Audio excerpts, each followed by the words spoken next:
My wife divorced me and took everything. You'll die broke and alone, she laughed. So, I donated plasma for $40. Then the nurse looked at my blood test, and suddenly 3 men in suits rushed into the room. After 32 years, we finally found you. All right, Reddit. This happened 6 months ago, and I'm still trying to wrap my head around it. My ex-wife said I'd die broken alone. She was wrong about pretty much everything, though we'll get to that. Here's how my life went from a complete disaster to something I couldn't have imagined in my wildest dreams. I'm Ethan, 45M, and until about a year ago, I thought I had a decent life. I was married to Jessica, 42F, for 17 years. I worked at the same marketing firm for 18 years. We own a modest house in the suburbs. I had the standard 2-car garage and a retirement account I actually contributed to. Nothing fancy, but stable, comfortable. The American dream, but on a middle-class budget.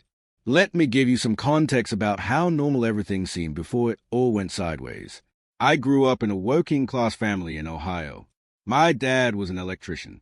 My mom worked part-time at the library. They taught me the value of showing up, doing the work, and living within your means. Nothing groundbreaking, just basic common sense that seems rare these days. I put myself through state college, working nights at a grocery store. I graduated with a marketing degree and $18,000 in student loans that I paid off in 6 years. That's who I am, methodical, responsible, maybe boring by some standards, but I always figured boring was better than broke. The job was solid. I was a senior account manager at Morrison Associates, a mid-sized marketing firm handling regional clients. Nothing glamorous, but I was good at it. I built relationships, understood what clients needed, and delivered results. My performance reviews were always strong. I'd worked my way up from a junior copywriter to managing a team of 8 people.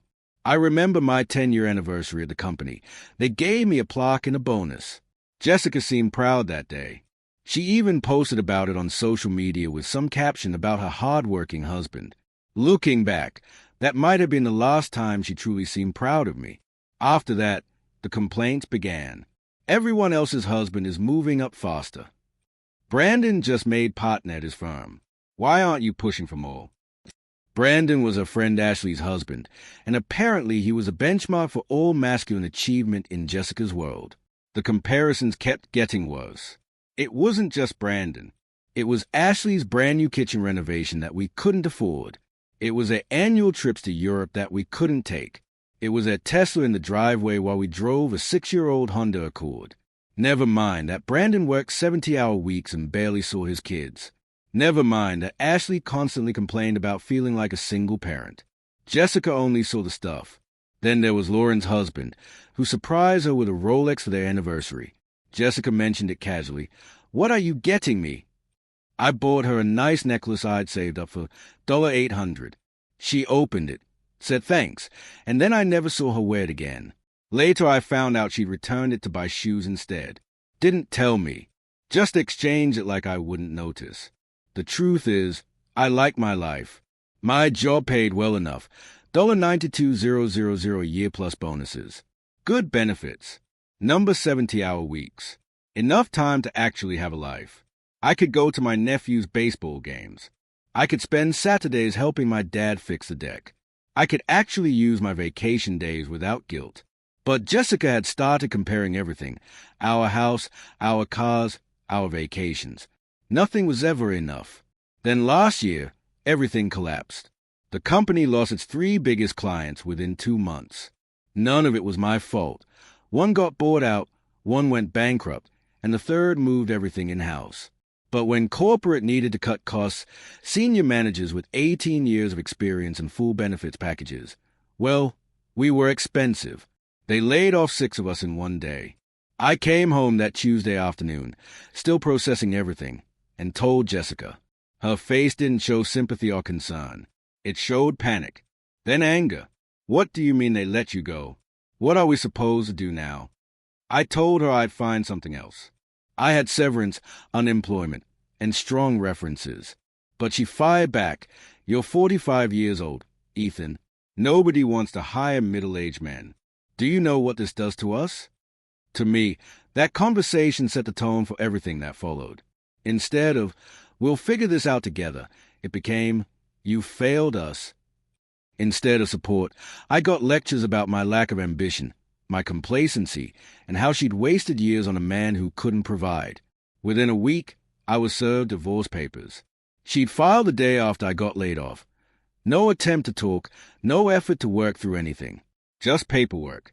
Her lawyer was a shark named Patricia Rothman, known for tearing men apart in divorce court, and she lived up to that reputation. The proceedings were brutal. Jessica's entire legal strategy was simple: portray me as an unemployed deadbeat who couldn't support himself, let alone a marriage. Never mind the fact that I'd paid the mortgage for 17 years, or that I'd been the primary breadwinner for most of our marriage, or that I'd paid for her marketing certification program, the one she never even finished. From the very first meeting, Patricia came at me like I was some kind of criminal. She demanded full financial disclosure, questioned every purchase I'd made in the last 5 years. She even tried to paint me as financially reckless because I'd bought a motorcycle 8 years ago, a used bike I paid $3,500 for and sold 3 years later for $2,800. But in Patricia's narrative, that made me an irresponsible man-child who wasted money on toys.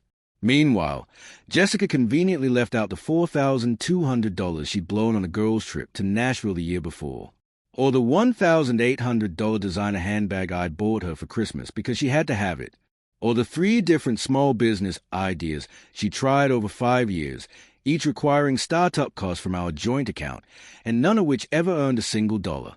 Her lawyer presented bank statements showing my recent spending, unemployment barely covering basic expenses, occasional takeout because I was too depressed to cook, and made it look like I was financially spiraling. No mention of the 17 years where I had been the stable one while Jessica bounced between part-time jobs and entrepreneurial fantasies. My lawyer was decent, but overworked, and once my severance started running out, I couldn't afford him for long. He charged $300 an hour, and every email, every phone call, every document review drained my account. I burned through $8,000 in legal fees before we even got to court. Jessica, meanwhile, had help from her parents and, apparently, had been preparing for this long before I lost my job. She had documentation of every purchase I'd made, every checking account withdrawal, building this narrative that I was financially irresponsible, despite the nearly 2 decades I'd held everything together. The judge looked at the facts as they appeared on paper. I was unemployed. She had a job. I had no immediate prospects. She was financially vulnerable. Never mind that she filed before I even had time to job hunt. Never mind that she planned her exit while I was still bringing home a paycheck. In the end, I got to keep my clothes, my dad's old watch. He'd left it to me when he passed, and my personal items. That was it. The house went to Jessica. She'd keep it until it sold, and then we'd split the proceeds, except her legal fees came out first. The car I'd been driving went to her because it was technically in both of our names, and she needed reliable transportation.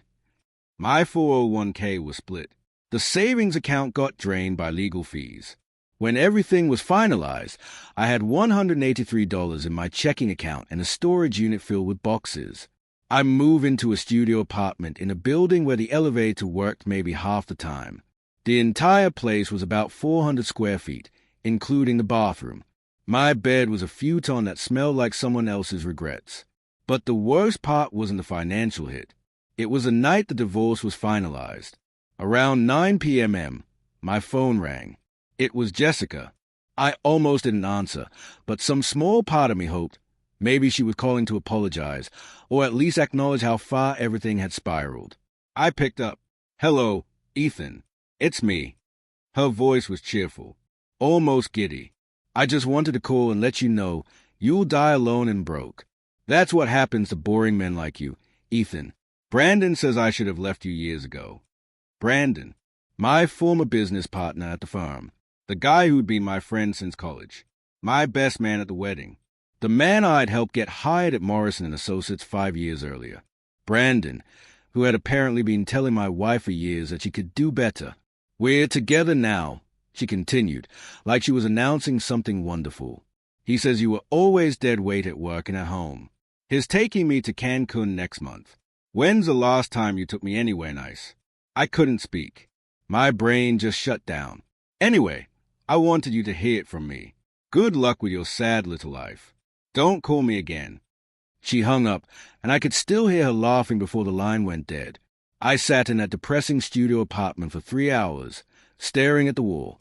The futon squeaked every time I moved. The neighbor upstairs blasted music. The refrigerator hummed like it was dying.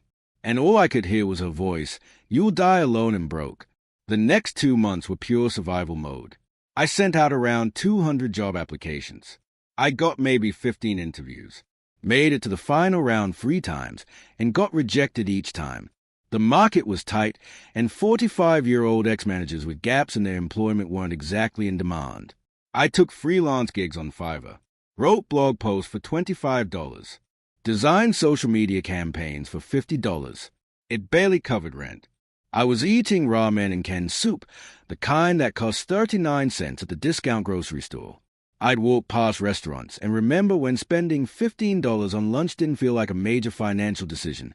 The studio apartment was its own personal hell. 400 square feet of depression, with neighbors I could hear through the walls and a refrigerator that sounded like it was begging for mercy. I lost weight, not from some healthy diet plan, but from eating one real meal a day and trying to ignore the hunger. My mom called every week. She's on a fixed income, living in a retirement community in Florida. She couldn't help financially, but she wanted to know how I was doing. And every time, I lied. "Things are looking up, Mom. Got some good leads." She didn't believe me, but she didn't push. By month 3, I had $40 in my account and rent due in a week. That's when I saw the flyer on a telephone pole, "Donate plasma. Earn up to $40 per donation." I'd walked past that plasma donation center on Fletcher Street 100 times and never thought twice about it. But now, $40 could buy groceries for a few days. It could be the difference between keeping the lights on or sitting in the dark. The place was depressing. Fluorescent lights that hummed and flickered. Plastic chairs straight out of the 1990s. Medical equipment that looked like it came from a hospital liquidation sale. The waiting room had maybe 8 people in it, all with the same desperate look. A young guy in the corner, maybe 23, face covered in tattoos, bouncing his leg. An older woman, maybe 60, clutching a worn purse and staring blankly at the wall. A couple in their 30s whispering about rent money. None of us were there out of charity. We needed the cash. The walls had posters about how plasma donation saves lives and how you could earn up to $400 a month. Someone had scribbled on one of the posters in pen, "If you're lucky." The carpet was industrial grade, the type that could survive a nuclear war but looked like it already had. And the whole place smelled like antiseptic and sadness. I filled out the paperwork, medical history, current medications, a list of every drug I'd never taken. The clipboard didn't even have a pen, so I had to ask for one. The receptionist, a tired woman named Paula, barely looked at me. She had that 1,000-yard stare of someone who had seen too many desperate people walk through those doors. "First-time donor, you'll get $40 today. $60 if you come back within 7 days. Photo ID and social security card." I handed them over. She made copies, gave me more forms. "Someone will call you back in a few minutes. There's water in the cooler if you're thirsty. Stay hydrated." She said it like she said it 10,000 times, words worn smooth with repetition. The water cooler looked like it hadn't been cleaned since the Clinton administration. I drank from it anyway because the paperwork said you needed to be hydrated for donation. The water tasted like plastic and disappointment. 20 minutes later, a nurse called my name. Ethan Williams. She was maybe 30, dark hair pulled back into a ponytail, scrubs with cartoon characters on them. Snoopy and Charlie Brown. Her name tag read Amy. She led me into a small room with a medical chair and machines I didn't understand. The chair was worn leather with duct tape covering the tiers. The machines looked newer than everything else, at least. "Okay, Ethan," she said gently. "I'm going to take your vitals, do a quick health screening, and draw some blood for testing. The actual donation takes about an hour. Any questions?" Amy asked, "How often can I do this?" "Twice a week with at least 1 day between donations. Some of our regular donors come every Tuesday and Thursday like clockwork." She wrapped the blood pressure cuff around my arm, and I swear it felt like the universe itself was telling me this was my future, coming to this depressing place twice a week to sell my blood for gas money. 120/78. That's good. Heart rate normal. You're healthier than most people who come in here. She drew several vials of blood and labeled them carefully. I'll send these to the lab. Results take about 5 minutes. I'll be right back. But she wasn't. 5 minutes passed. Then 10. Then 15. Through the window, I watched Amy sitting at a computer terminal in the office area, staring at the screen. Her face shifted from routine boredom to confusion, then to something else entirely. She picked up a phone and started talking quickly, her free hand gesturing at the monitor the way people do when they're trying to explain something they can't quite understand themselves. Another staff member joined her, an older guy, maybe the lab supervisor. He looked at the screen, then at me, then back at the screen, his mouth open in a perfect old shock. Then a third person showed up, a younger woman in scrubs, and suddenly all three of them were staring at that computer like it was displaying winning lottery numbers. Amy's conversation got more animated. I saw her nodding, writing things down, checking the monitor again. The other two staff members whispered to each other, one of them pulling out a medical textbook and flipping through pages like they were searching for something impossible. Amy hung up the phone and came back into the room. Her hands were shaking slightly. "Sir," she said, trying to keep her voice steady, "I need you to stay exactly where you are. Don't move. I need to call someone." "What's wrong? Is something wrong with my blood?" "Just, please wait. Someone's coming to explain everything." "Am I dying? Do I have cancer or something?" No, nothing like that. But I really can't explain. Someone will be here very soon." She left again, and I watched her through a window as she made another call, this one more urgent. I caught fragments through the door, confirmed 3 times. "Genetic markers match. You need to come immediately." 20 minutes later, the front door burst open. 3 men in expensive suits stormed in, not walked, stormed. The kind of suits that cost more than my car used to. Leading them was a man who looked around 65, with silver hair and a charcoal suit that probably cost $5,000. He had this intensity about him, like a man on a mission. He walked straight to my room. Amy stepped aside. The man just stared at me for a moment, like I was some kind of miracle. His eyes actually filled with tears. "After 32 years, he whispered, "after 32 years of searching, we finally found you." "I'm sorry. Who are you?" I asked. He blinked, as if remembering the present moment. "My name is Robert Sterling. I'm the CEO of Sterling Pharmaceuticals. And Mr. Williams, what we discovered in your blood is nothing short of miraculous." They moved me into a private office in the back, a real office, not one of the donation cubicles. Dark wood desk, leather chairs, diplomas lining the walls. One of the suits turned out to be the center's director, who had apparently dropped everything when Amy called. The other was Sterling's head of research, Dr. Philip Hayes. Robert Sterling sat across from me, hands folded on the desk. I watched this 65-year-old billionaire try to compose himself. "Mr. Williams," he began, his voice carrying the weight of carefully chosen words, "are you familiar with Kellerman syndrome?" "No." He opened a folder and showed me medical charts and graphs that made absolutely no sense to me. "It's a genetic disorder that attacks the nervous system in children. Usually appears between ages 3 and 8. The early signs are subtle. A child drops things more often, struggles with buttons, has trouble with tasks they used to manage easily. Parents think it's clumsiness, a phase, but then it progresses." He paused, staring at one of the charts like it held a piece of his own history. "The disease causes progressive loss of motor function.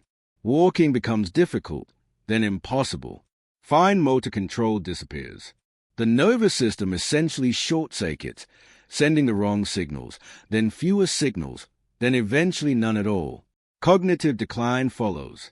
Not always, but often enough. And it's universally fatal.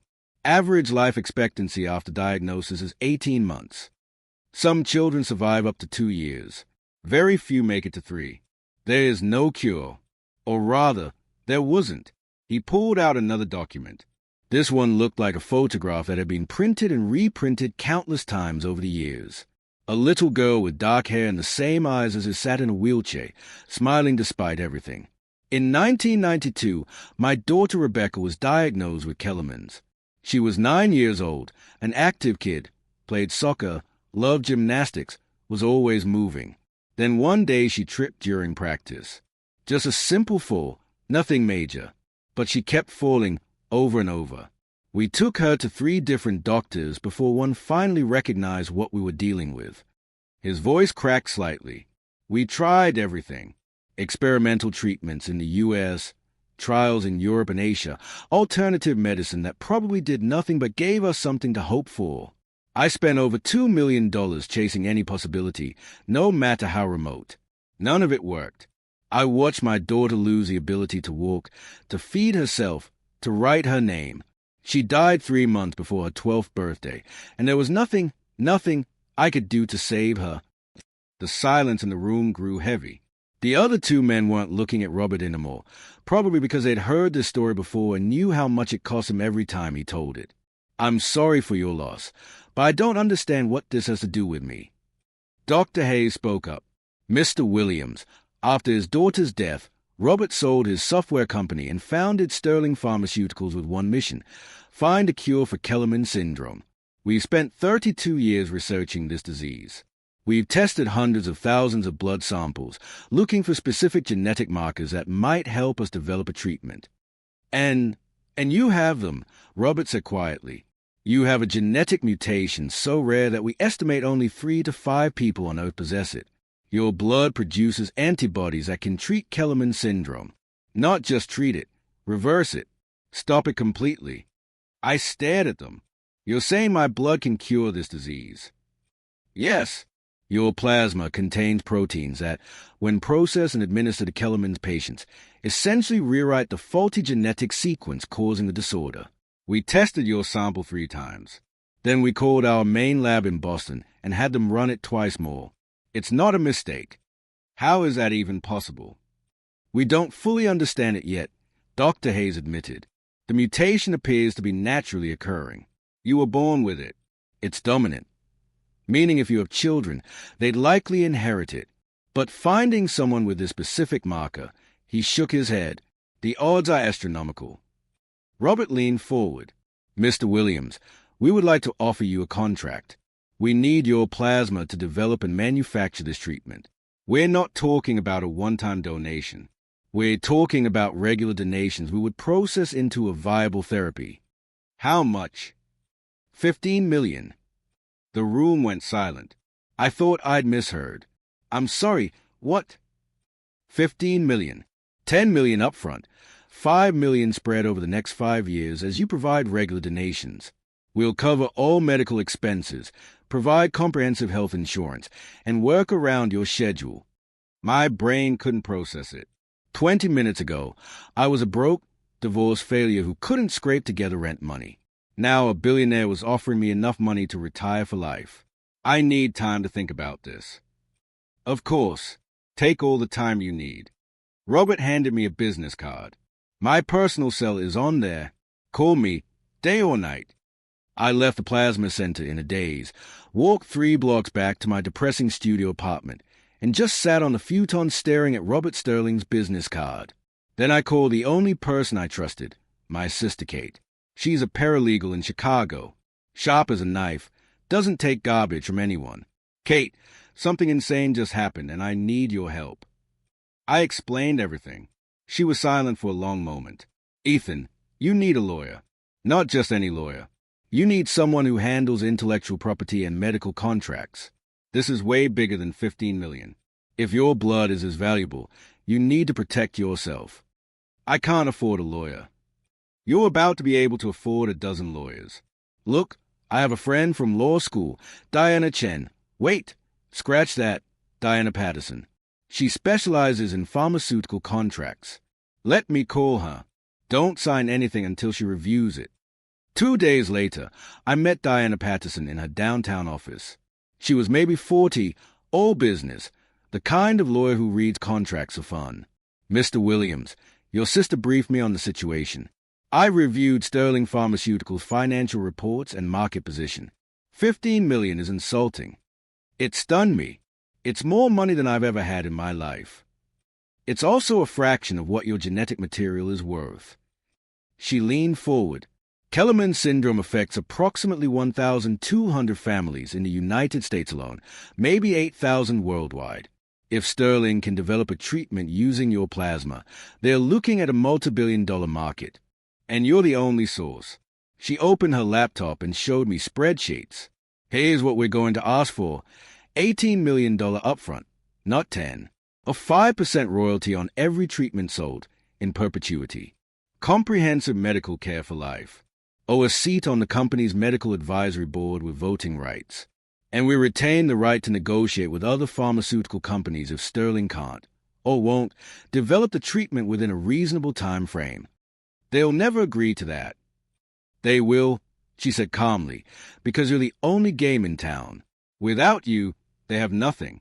Their 32-year search ends in failure, and hundreds of children keep dying. They'll pay. She was right. Diana handled all negotiations. Robert Sterling pushed back on the royalty percentage and tried to cap it at 2%. Diana showed him projections of what the treatment could generate and pointed out that 5% of billions was still billions for them. They finally settled on 5% with a floor, meaning even if sales were low, I'd still receive minimum annual payments. The advisory board seat was harder. Sterling didn't want to set a precedent by giving donors voting power. Diana argued that my unique position and ongoing contributions warranted it. They compromised. I'd get an advisory seat with voting rights on matters related to Kellerman's research. Limited influence on everything else. 3 weeks after walking into that plasma center hoping to make $40, I watched an $8 million wire transfer hit my bank account. The remaining $10 million came 2 days later, split across accounts Diana had set up, investment accounts, trusts, structures designed to protect the money. I sat in my studio apartment, staring at my phone screen, looking at balances I couldn't process. I'd gone from $183 to $18 million in less than a month. My first call was to my landlord. I paid the next year's rent in advance. My second call was to my mom. Mom, remember how I said things were looking up? I wasn't lying. I need you to sit down. But here's the thing about suddenly having money. You learn pretty fast that it doesn't fix everything. I was still divorced, still living in a depressing studio, still had no job, no purpose, no direction. The money solved my survival problems, but it didn't solve the emptiness. That's when Diana suggested something. You should start a foundation. The tax benefits alone make it worth it, but more importantly, it gives you control over how this treatment gets distributed. Sterling will charge market rates because they are a pharmaceutical company. You can help the families who can't afford it. So I started the William Sterling Foundation for Kellerman's research. The name was Robert's suggestion. He insisted on being included because this was bigger than both of us. The foundation's mission was simple. Ensure every child diagnosed with Kellerman syndrome got access to the treatment regardless of their family's ability to pay. Sterling agreed to provide the treatment to foundation-approved families at cost. I covered the difference between cost and market price. For the first time in my life, I had a purpose that went beyond marketing campaigns and quarterly reports. The first patient was an 8-year-old girl named Lily. Her parents, Tom and Michelle, had exhausted their savings, maxed out credit cards, and started a crowdfunding campaign that barely put a dent in projected costs. The treatment would cost $180,000 per year for at least 3 years. They couldn't afford it. I received their case file one afternoon, read through Lily's medical history, and saw photos of this smiling kid who loved drawing and wanted to be a veterinarian. Her symptoms had started when she was 6. She dropped her pencil during art class one day and couldn't pick it up properly. Over the next year, she went from an active kid to needing a wheelchair. Her drawings went from detailed animals to shaky stick figures to nothing because she couldn't hold a pencil anymore. Through the foundation, we covered everything completely. I met Lily 3 months into a treatment at the Sterling Research Facility. She was in physical training, working with an occupational trainer on hand coordination. They had her picking up small blocks, stacking them. Simple tasks most 8-year-olds could do without thinking. She picked up a block with her left hand, slowly, carefully, but she did it. She placed it on top of another block. The trainer smiled and made a note on her clipboard. Lily looked up at her mom with an expression of pure joy. I did it. Mom, did you see? I picked it up. Michelle started crying, just completely broke down right there in the training room. Tom put his arm around her, and he was crying too. I stood there like an idiot, not knowing what to do with my hands, feeling my own throat tighten. Later, Michelle showed me a video on her phone. Lily was running around their backyard, chasing their dog, laughing. This was recent, maybe 2 weeks ago. The same kid who couldn't hold a pencil 6 months earlier was running and playing like any healthy 8-year-old. You gave us our daughter back, Michelle sobbed, grabbing my hands. We thought we were going to lose her. We were planning her funeral, and now she's talking about what she wants to be for Halloween. She wants to be a superhero because she says you're her superhero. That's when it hit me. This was worth more than any amount of money. This wasn't about dollars. It was about kids who were dying getting a chance to live. It was about parents who'd given up hope finding a reason to hope again. I went home that night, sat in my still mostly unfurnished apartment, and just cried. First time I cried since the divorce was finalized. But these weren't sad tears. They were tears of relief, of purpose, and of the overwhelming realization that my life actually meant something now. Over 6 months, 42 children received treatment through the foundation. 42 families who'd been planning funerals started planning birthdays again. The foundation's newsletter shared updates. Lily could write full sentences now. A 6-year-old named Connor took his first steps in 8 months. A 9-year-old named Sophie returned to school. Robert Sterling and I had lunch monthly to discuss research and foundation work. He treated me like an equal partner, asked my opinion on research directions, and invited me to board meetings. The man who'd lost his daughter 32 years ago had turned his grief into something that saved lives.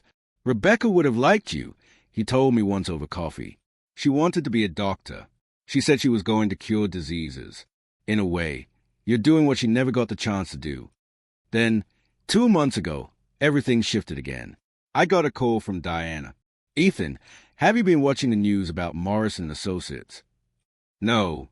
Why would I? Federal prosecutors just announced charges against several employees for embezzlement.